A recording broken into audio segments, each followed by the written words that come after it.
sa inyo lahat. Pasensya na po kayo, tinihingal po kami, galing po kami ng backstage. Anyways, of course, it's really an honor for me to be here tonight. And I would like to thank Yahoo OMG for this award. And of course, maraming salamat din po sa support ng mga bumoto. Thank you po so much for the supporters. And of course, I would like to thank GMA, Gigantes Center, GMA Records, and GMA Film. So, thank you po so much. Thank you. And God bless.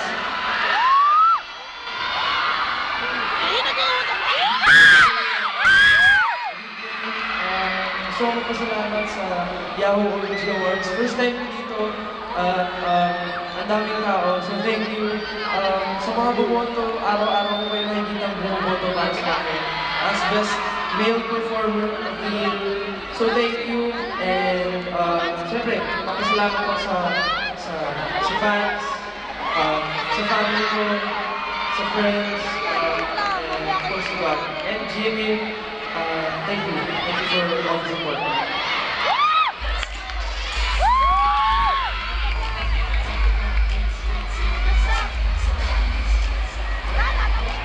Congrats!